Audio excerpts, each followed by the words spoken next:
Salut à toutes et à tous, voilà je m'apprête à nettoyer mon sécateur et je vais vous faire une petite vidéo pour vous montrer comment je m'y prends. Alors pourquoi nettoyer un sécateur? Donc là maintenant c'est l'entretien de l'outil est indispensable si on veut prolonger sa durée de vie, que ce soit un sécateur, une scie, peu importe. Donc c'est une opération que je fais 1 à 2 fois par an selon les outils. Le but bien sûr c'est de garder le plus longtemps possible l'outil et en même temps de supprimer toutes les saletés qui se sont agglutinées au fil des usages. Dans le sens où comme c'est un outil qui sert à couper les végétaux, donc les végétaux c'est humide, donc en coupant on va stocker de l'eau et pas mal de particules qui vont s'agglutiner avec le temps et former des petites couches. En même temps ça peut être corrosif, donc il faut impérativement au moins 1 fois par an le nettoyer. Très simple en général, hein. L'usinage c'est toujours le même, on a un ressort, 2 lames, une petite tige avec un écrou, donc on les démonte. Donc on commence comme on veut, hein. On va commencer par la tige, le boulon, par les lames. Donc pour ce faire, on peut utiliser tout simplement du papier vert, des petites chutes pour frotter,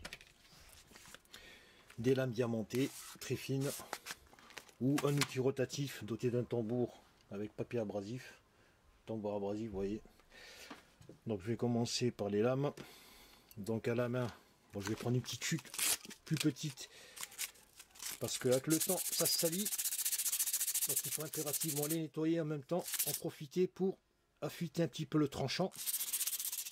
Qu'un sécateur qui ne tranche pas bien, des fois, ça peut causer des petits problèmes aux végétaux hein, qu'on va mal trancher. Donc vous voyez, à la main ça se fait. Bon, c'est un peu plus long qu'avec un outil électrique, mais c'est très facilement réalisable. Donc on va frotter, frotter, frotter, frotter, frotter, frotter.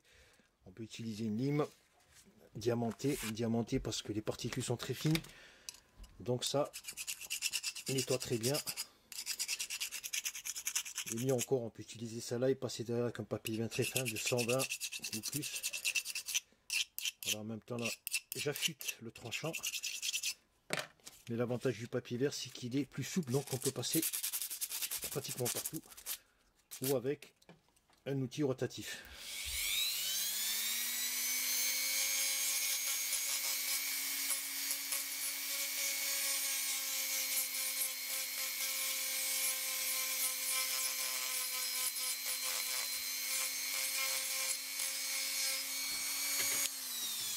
Donc, avec un outil rotatif, c'est vraiment un traitement surfacial, j'appuie pas.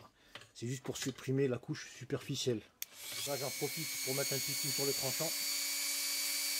Donc le tranchant, il faut préserver l'angle de 45. Hein. Faut pas trancher, polir n'importe comment. Très léger. Il ne faut pas trop insister de manière à avoir un tranchant relativement épais, pas trop fin, parce qu'après ça peut être très dangereux. À ce stade, j'ai nettoyé le plus gros des saletés. Maintenant, il va me rester les petites parties qui sont difficilement accessibles avec un outil électrique ou du papier vert. Ouais, c'est les petits recoins qui sont pas réguliers parce que l'usinage est fait de la sorte. Donc là, je vais utiliser un petit tampon là de make-up là avec du vinaigre, très efficace pour enlever la saleté stagnante. Je l'imbibe. Donc je vais venir frotter là sur les parties ici comme ça. Voilà du vinaigre blanc, ce qu'il y a de plus basique. Et je vais frotter. Et toute la saleté va se décaper, il n'y a rien qui va rester. Parce que le vinaigre est très puissant, c'est un acide. Et là, en même temps ça nettoie, ça désinfecte. De manière à enlever les saletés ici dans les petits interstices qu'on ne peut pas frotter avec du papier vert ou un appareil. Une fois le nettoyage au vinaigre terminé, il faut rincer, tout simplement parce que le vinaigre, je le rappelle, est un acide, donc il rentre en action chimique avec le métal, donc ça produit ces couches de rouille. Voilà, j'en ai terminé avec le nettoyage. Maintenant, je vais remettre un petit coup de papier vert sur le tranchant de manière à arrondir un peu la partie coupante après affûtage. Parce que le but c'est de couper des végétaux. Il ne faut pas que la lame soit aussi tranchante que la lame d'un cutter. Ici, je vais mettre un peu de graisse mécanique. Je vais en prendre un tout petit peu, hein, vraiment ça, un peu plus hein, quand même, que je vais mettre ici sur le filetage pour protéger un petit peu cette partie. Voilà. Une fois qu'on a fini le nettoyage et qu'on a remonté l'instrument, il faut s'attarder sur la tension de l'écrou.